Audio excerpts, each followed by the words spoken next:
Onundan 13 yıl burunqi 5 iyunda yüz bergan Xitoyning Sharqi Turkistondagi terror siyosatining tipik namoyandasi bo'lgan 5 iyun Urumchi qatlamini xotirlash munosabati bilan Turkiya va dunyoning har qaysi joylarida zo'r ko'lamli namoyish o'tkazildi. Turkiyadagi namoyish xalqaro Sharqi Turkiston tashkilotlar birligining tashkillashi bilan o'tkazilgan bo'lib, Xitoyning Istanbuldagi bosh konsulxonasi oldiga yig'ilgan Sharqi Turkiston xalqi oy yulduzliq ko'k bayroqni ko'targanicha Xitoyning 5 iyun Urumchi qatlamidagi vahshiyona bostirishiga va navbatda ijro qilayotgan irqiy qirg'inchilik jinoyatiga qarshi shiorlarni to'lashdi. Undan boshqa 2 iyun kuni Shvetsiyaning poytaxti Stokgolmdagi Xitoy elchixonasi oldida, 3 iyun Norvegiyaning poytaxti Oslodagi parlament binosi oldida namoyish o'tkazildi. Amerika prezidenti Joe Bidenning Xitoyning import qilingan mahsulotlardan elinadigan ba'zi qo'shimcha bojni amaldan qoldirganligi o'tirg'i qo'yildi. Bu temaga yaqin manbalarni asos qilgan Wall ko'chasi gazetining xabarida Bidenning davlat ichidagi pul paxalligini tuvallatish va Beijing hukumatiga qartilgan iqtisodiy besimni saqlab qolish siyosati orasida tanlash elib berish kerakligini o'tirg'i qo'ygan. Yana bir tarafdan Amerika Moliya ministri Janet Yellen Xitoyning muavin bosh ministri Liu He bilan ko'rishganda Xitoyning adolatsiz iqtisodiy faoliyatlarga bo'lgan andisini bildirdi. Xitoyda 6 oyda butun mamlakatning o'rtacha temperaturasi 21,3 Selsiya gradusga yetgan bo'lib, bu 1961 yildan buyongi eng yuqori temperatura ekan.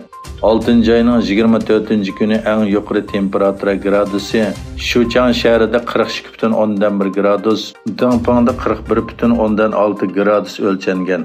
Yana bir tarafdan Xitoyning janubida Chafay Tayping bo'rini keltirib chiqargan qattiq yomg'ir kelkun ofatlarga sabab bo'lmoqda. Xitoy doiralari Amerika olam qatnashi idorasining boshlig'ining Xitoy oy sharini egallashni o'zining harbiy olam planining bir qismi deb qarashi mumkin degan so'zlarni rad qilib, Washingtonni olamni jang maydoni qilmoqchi deb aybladi.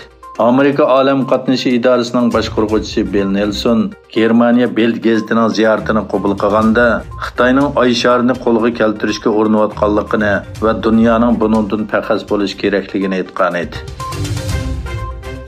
Yaqinda bir hakkerlar guruhi Xitoyning Shanxay jamoat xavfsizlik sistemasidan 1 milliard Xitoy fuqarosining nopisi, kimligi va necha milliard tal chiqadigan soqchiga ma'lum qilish xotirasi qatorliq sezgir shaxsiy uchurlarga erishganligini e'lon qildi.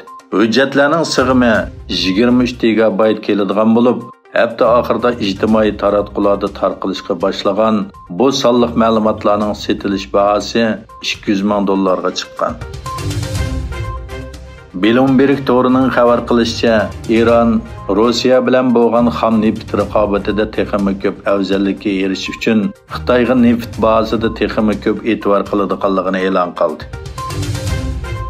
Hindistonda tamojna xodimlari Arab Birlashma Xalifaligining poytaxti Abu Zabidan Yangi Dehliga boradigan aeroplanning o'rindiq qismiga yoshiringan 1000 grammga yaqin sap oltinni qo'lga tushirdi.